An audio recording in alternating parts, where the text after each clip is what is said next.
I'm feeling bullish. Let's get into it.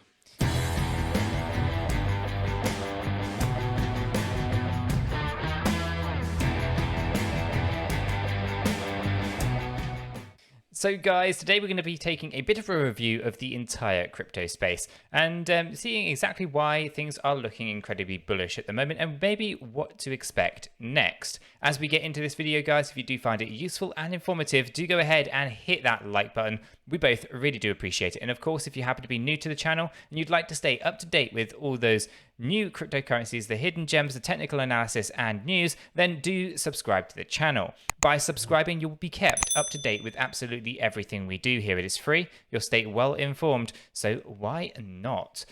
Chris, anything else you feel like adding before we jump on down and see what's been going on with these markets? Well, you know, the sentiment in the air appears to be still really fearful. I see all the YouTubers and other influencers talking about they've sold this and they've sold that. I think it's about time we have some crypto real talk, Nick. Absolutely. Right, cool. Let's jump on down and see what is going on and talk around, well, at least what we see within the data. Let's do it. Okay, guys, here we have CoinMarketCap. Just briefly touch on this. We have a $1.568 trillion market cap, and you know, it's been up and down. It's been all over the place, right? We were at 2.5 at one point. We dropped down to $1 trillion. We're now at 1.5 trillion. And this is something that you're seeing quite a bit where cryptocurrencies are going up, they're going down, they're going all over the place, and people are taking profits at various different levels. And obviously, it's more prominent with something like Bitcoin kind of leading the charge with shaking out retail investors from those altcoins. So as we get into this, we're going to be referencing a lot of what we see here on CoinMarketCap in terms of where things have been potentially moving up. And we'll have a look at a few different projects as well. So obviously, these are the projects that we're invested in, all of them except for Solve. In fact, actually, I think Solve is now in the green as well. So 𝗕𝗘𝗪𝗓𝗔𝗥𝗡 doesn't count. That's basically being scrapped one smart contract. They're starting a new one called AGIX. That actually launched tomorrow. So this one's actually now dead line. So it's irrelevant to the situation. But this one's been quite volatile with people not really knowing what's going on with 𝗕𝗘𝗪𝗓𝗔𝗥𝗡. Join us on Monday's live stream, guys, and we'll talk more about 𝗕𝗕𝗪𝗓𝗔𝗥𝗡 there. But otherwise, everything's in the green, right? And I know a lot of people were selling millions of dollars worth of cryptocurrencies to buy the dip, right? But where was the dip? It wasn't here today. So let's take a look and see what's been going on, right? So we're being told that there's extreme fear. I mean, not just fear, but extreme fear. They've even made it a little bit of a darker red, right? So yesterday we were this kind of orangey tint, and today we're getting really fearful in a nice dark red. So we're being told that this is a very fearful market. You should be scared. And ultimately, this is the narrative that's been spun for quite some time. And right now is what we're seeing here is basically they're being told that there's lots of fear in this space and it's a rating of 10, which was 8 points lower than it was yesterday. And of course, yesterday was a red day, but today's a green day, and yet the rating is lower. Interesting. Obviously, these are 24 hours out of date. So basically, the 10 actually represents yesterday and the 18 the day prior, right? So it makes sense. But obviously, if you use something like advice.io, you'll get individual coin ratings that is artificial intelligence and machine learning driven and not human based. So you get a little bit more I guess trust in that, in my opinion anyway. People tend to lie, whereas computer code tends to just tell you the fact unless it's been programmed to lie. But nonetheless, let's take a look at this. This is Bitcoin's dominance, and again, this is indicating to you know, institutions and large entities who want to manipulate this space that there's still retail money out there. So I'm proud of everyone who's holding tight.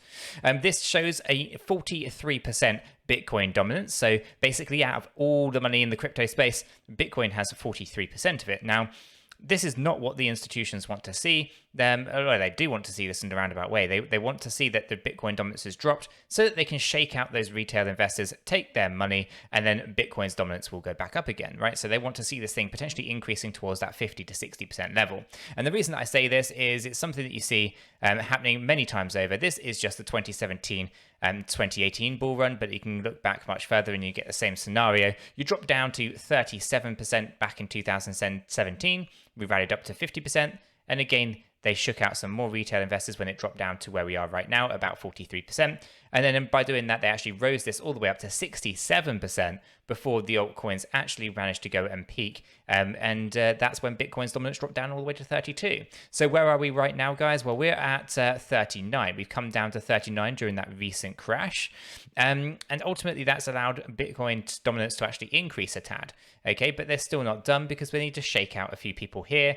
And then obviously go on up to continue that motion with Bitcoin dominance increasing. So this indicator is basically telling retail investors that there's lots of money still in altcoins, and it's also telling those institutional investors that there's people who have invested in altcoins that are still not liquidated their positions.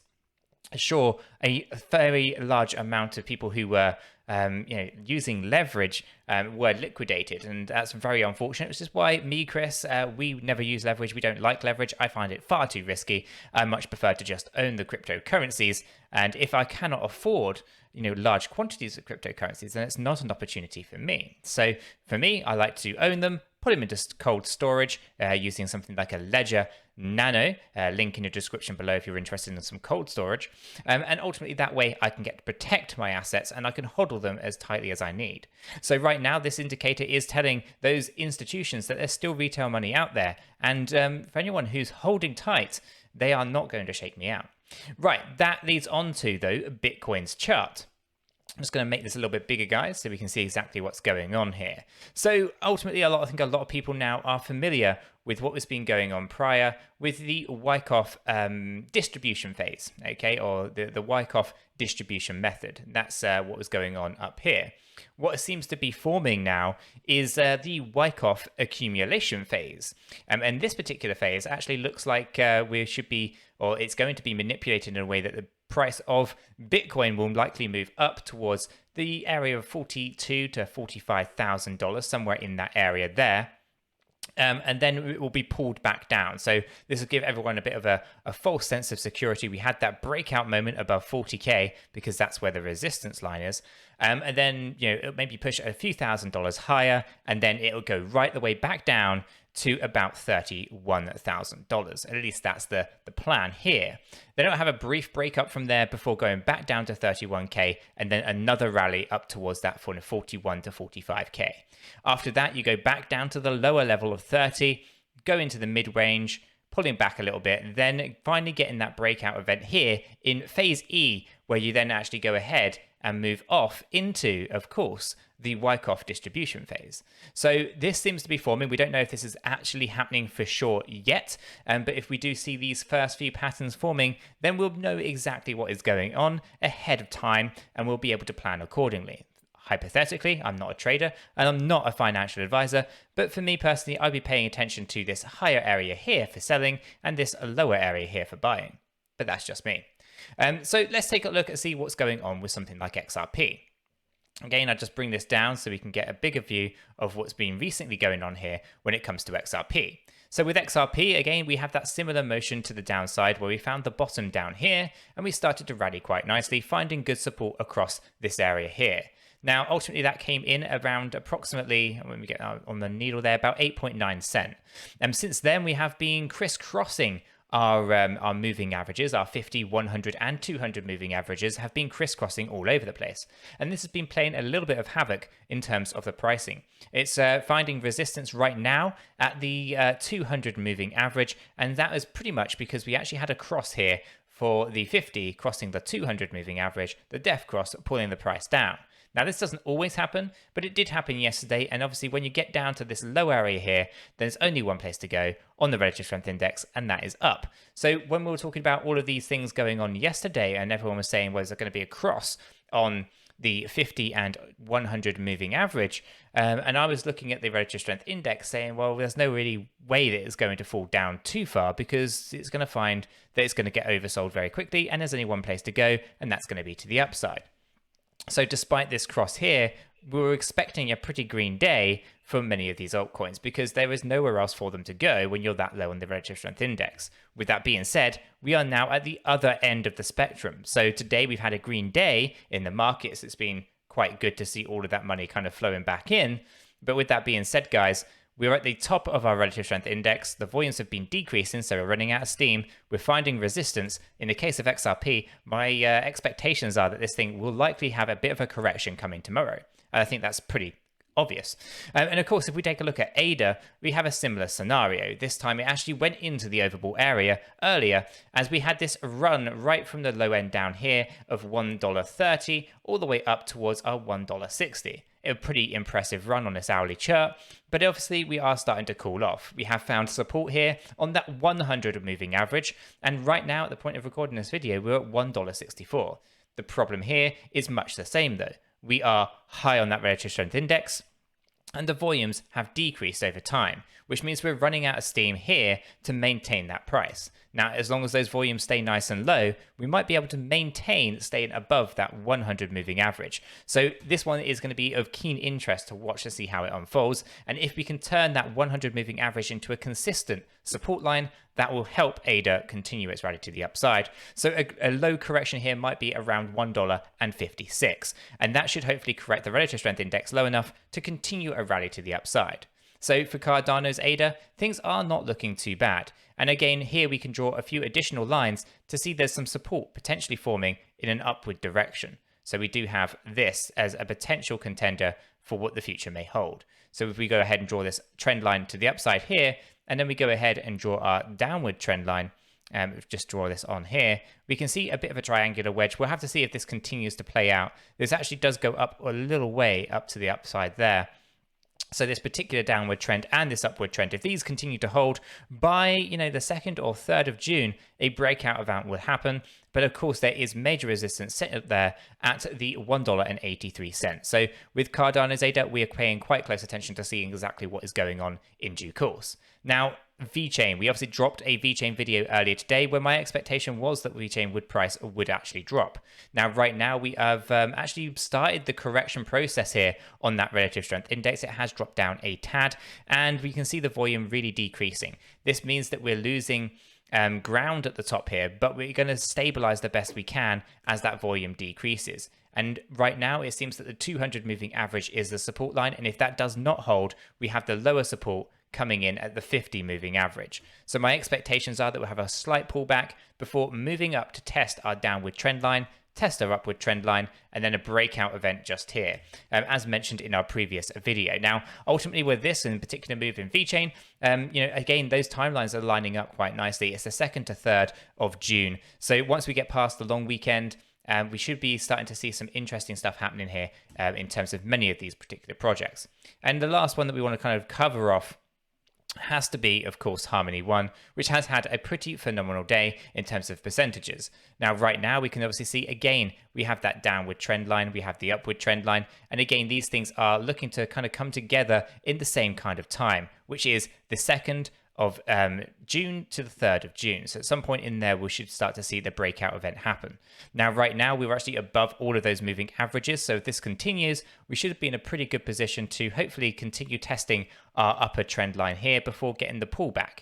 Right now, with a relative strength index at an okay position of 61, it has the potential to grow just a little bit higher to test that trend line on the downside. And then my expectations again would be that we'd come down and test our lower support line before getting that breakout event to the upside. So right now, when it comes to Harmony One, things are looking okay as well. But again, we're just watching to see how this kind of plays out, whether or not we're going to get that test on this downward trend line before we have the pullback. Right now, the charts here are indicating that we have the ability to do so. We have a relative strength index at a reasonable position, and the volumes have not completely dropped off yet to say that it's stabilizing. So right now, just above the 50, 100, 200 moving averages, finding support actually on our 382 Fibonacci retracement zone. And obviously, this comes in after we were failing to get past our yellow box that we talked about in previous videos. This comes in just short of our 786 Fibonacci retracement area. That's the key area that we're looking to get the breakout event for. So ultimately, guys, what I'm thinking is if I just go grab my arrow here, if we are lucky enough to get the test here, that should allow us to pull back a little, have a breakout event that will hopefully send us above our yellow box here, which would indicate that we are going bullish for a little bit longer. So guys, that's the kind of brief update on the markets as we see it today. Yes, it's a green day, but I'm still expecting a red day to follow. There's extreme fear in the space, at least so we are told. But again, if that were the case, we would not have had the green day today. So actually a lot more is buying. So if there were loads of people selling and loads of fear, who was doing the buying? Question. Let us know in the comments below. Chris, anything else that you want to add on this video?